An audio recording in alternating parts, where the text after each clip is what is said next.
Alright guys, welcome back to another day with the twist. How are you guys doing today? So today I want to talk to you guys about something that has happened to me recently. So about 8 months ago I got my first car. If you've seen one of my other videos, you would know this car is a bug, beetle, whatever you want to call it. It was pretty good, and at the time all I wanted was a car. Something that got me from point A to point B. So I was happy with the car. It served me really well. Had a couple problems with it along, but nothing really serious. Nothing that was a major setback. So what happened? Probably about 2 months ago, I was just driving along. It was evening time. I was driving back from my youth group, and I stop at a stoplight. And I'm the second person in line. It turns green, and the person in front of me starts going. And I slam into the back of them, going about 20 miles an hour probably. Hit the back of the car, pulled over, and me and my 2000 Bug hit a $80,000 Mercedes. You know what that does? This is what that does. Oh no. What have I done? What are my parents gonna think? Will my insurance increase? Will it be without a car? My problem was I simply did not give enough following distance. This is something very common. I see this a lot with people just driving along. People just don't give enough following distance. Within the first 3 years you drive, the probability of you getting in a wreck is very high. Now, the probability of you getting in a serious wreck is also pretty high. A serious wreck, people get hurt. This was not a serious wreck. We call the cops, we call everyone we need to get, we call the insurance company, all that goes through, and everything works out fine with the car. So everything was resolved there. So, what's next? We'd arranged something with a family member for me to get their car, and I couldn't really get it for a month and a half. Now I thought, what's the easiest way for me to get to school? Someone in the neighborhood. So, I contact my buddy Dan. I say, hey man, give me a ride every morning. Because mornings were the real issue because I couldn't get a ride from my parents in the morning. So he agrees to it, and I pretty much get a ride from him almost every single day for about a month and a half. Now, you might be thinking, if you were in this situation, oh man, it's such a hassle to get a ride from someone. Well, really, I thought that too. Until probably about the second time I rode with him.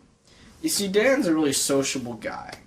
And we had a lot of intellectual conversations about psychology, business, and just ways of life and opinions on things. I learned that we had a lot in common.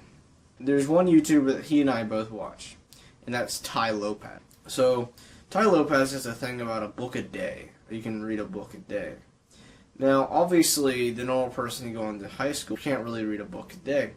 So Dan would read as much as he can, pretty much. He didn't really have a limit. He didn't say like a book a week. He just read as much as he can. When he wasn't driving, when he wasn't working, he was reading. But I've always sort of really wanted to read, like just to learn the knowledge. And I'm not talking about reading no Hunger Games, no Divergent. I'm talking about reading like psychology and business books, stuff you can actually learn from. With that, you're learning from other people's situations. Which is a lot like learning from a mistake or learning from a success. Another thing that he liked to do was run. Now, I'd seen people running like Casey Neistat, people running every single day. And I don't know where exactly he got this idea of running. See, what Dan would do is he'd get up at 5 a.m. and he would run for an hour.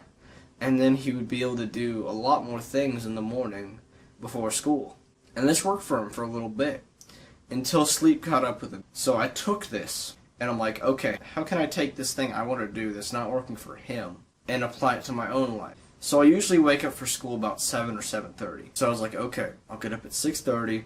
I'll run from 6:45 to 7:15. And this worked out flawlessly.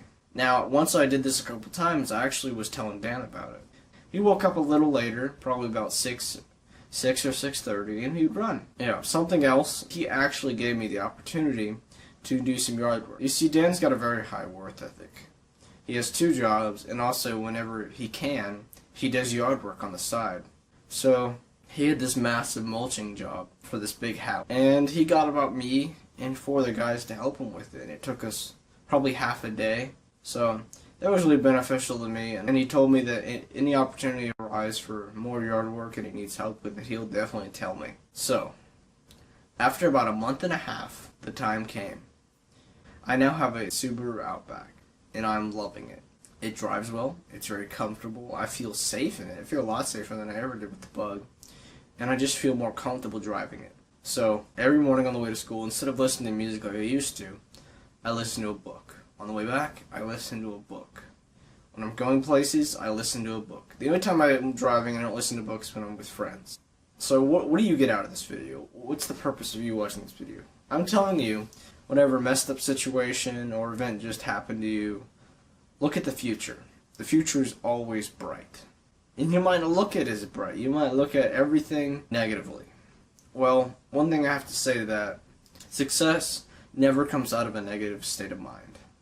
So, hope you guys have enjoyed this little story of mine. If you guys want any other videos, please just comment in the description. Please leave a like. Next video in a week. So hope you guys enjoyed, and I'll see you guys in the next video.